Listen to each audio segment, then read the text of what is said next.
Greetings for all UBRI Connect 2021 participants. My name is Roberto Pfeiffer, and I'm professor of Faculty of Law of University of São Paulo.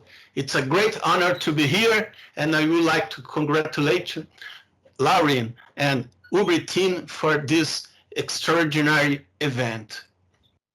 I will present the themes that are being researched at University of São Paulo in Brazil. I divide my presentation into three parts. The first part, I will present the themes that are researching right now. And the second part is dedicated to the methodology and preliminary findings. And I will conclude that highlighting that collaboration between universities from different countries is very important to enrich the research results. The themes of research are regulation of cryptocurrencies, protection of personal data of blockchain users, legal discipline of smart contracts, and relations between blockchain and competition law. Concerning methodology, we use comparative perspective in Brazil. So researchers compare Brazilian regulation with foreign regulation, especially from South America, Europe, the United States, Asia, and Australia. It's very important to highlight the multidisciplinary approach. So despite being concentrated on legal aspect, research use concepts and perspective from computer engineering, business administration, and economics. By the way, since University of São Paulo joined UBRI, this multidisciplinary approach has been very well developed in the university, mainly with collaboration between Faculty of Law, Faculty of Engineering, and Faculty of Business Administration and Economics. The first field that I will highlight is cryptocurrency, is regulation of cryptocurrency in Brazil comparing with another countries. So the research that we are developing are concentrated in rules for buying and selling cryptocurrencies, regulation of their use as financial assets, and norms that governs their use as means of payments. The preliminary findings, there are two main preliminary findings. The first one is that there are only few special and specific rules in Brazil concerning cryptocurrencies. The three main rules are instruction of Brazilian Tax Regulator for declaration of property of digital currency as a financial asset, the permission to include digital currency as social capitals of companies, and instruction of Brazilian Security and Exchange Commission on cryptoactive fund releases and IPOs. The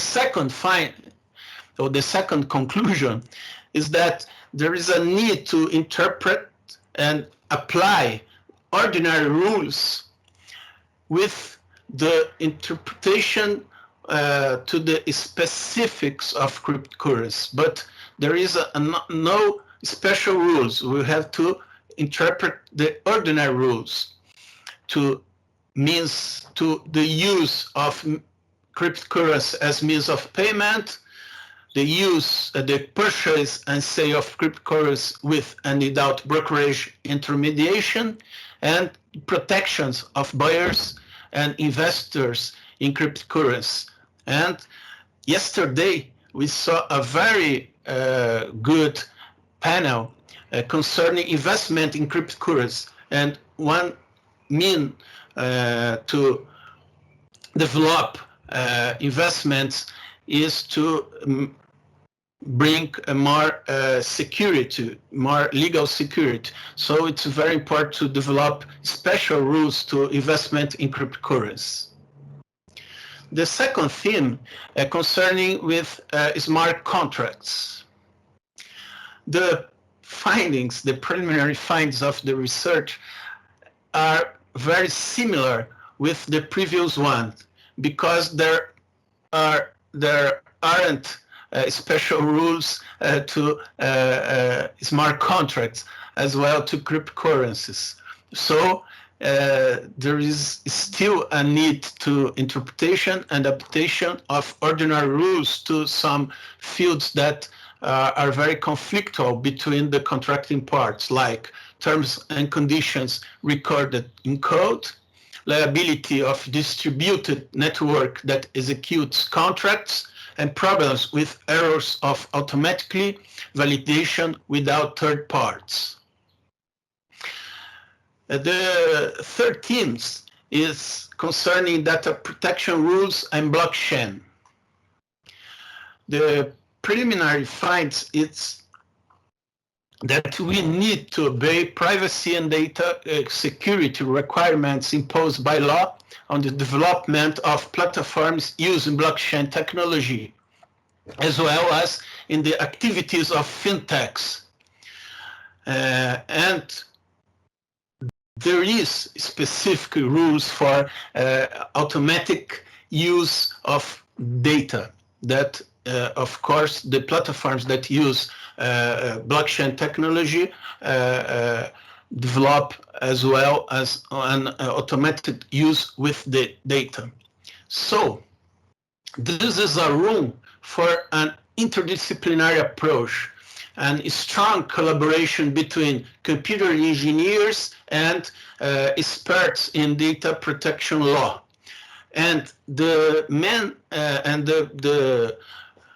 best approach is to use a privacy by default and to put in the programming a way to obey the main rules concerning the data protection laws. The fourth theme that we are researching concerns blockchain and competition law. There is little literature and research in the world on the subject. It brings more difficult, but it also brings more originality to the discoveries of the research. And there are some aspects of blockchain technology that favors so much competition. And for instance, the decentralization and disintermediation aspects of blockchain technology, it's very good for competition. It encounters the aim of competition. But there are also another aspects that could disfavor competition, like the lack of transparency of some private blockchain, for instance. But I think that we can favor competition with blockchain technology. And by the way, yesterday we saw very good panels concerning decentralized finance, decentralized exchange, and these themes are very important to promote competition and inclusion. So it's important to study blockchain and competition laws. Before I present to you my final remarks, I would like to indicate 3 special projects that are developing by School of Engineering of University of São Paulo. But in these projects that is leading by School of Engineering, the Law School of São Paulo is participating, and it's very important to participate in these 3 projects because there are a room for collaboration between computer engineer and legal aspects. The first project is called Amazon Biobank, and it encompasses a development of a blockchain to record DNA of fruits, of biodiversity, data, and DNA data of fruits, biodiversity, and traditional knowledge of the Amazon Indians. This is a highly regulated area, so in the development of the blockchain, we can introduce some law requirements, and this project is very important to prevent biopiracy. The second project is called is an agreement. It's an agreement with School of Engineering and Brazilian official elections authorities. And the project aims to develop a blockchain to improve transparency and auditability in the next elections, in Brazilian next election, general elections. And the third project is called USPCoin. And the project is aimed to develop an altcoin for promoting and financing collaboration between universities and startups. And it's very important to collaborate, the collaboration between engineers and law experts, because altcoin is still a gray area in Brazilian law. You could see it in the previous slides. And the university regulation also apply to this specific altcoin. So it brings me to the final remarks, to the conclusion, and I would like to conclude that a multidisciplinary and comparative law approach encourages collaboration between universities from different countries as a way to reach research results. So, in this way, UBRI can be the facilitator for the creation of research networks between the various participating universities. It's a great whole that UBRI can develop in this field. So thank you very much for your attention, and I leave my email in the screen to everyone who wants to contact me and to develop and joint research, for example. So thank you so much for your attention.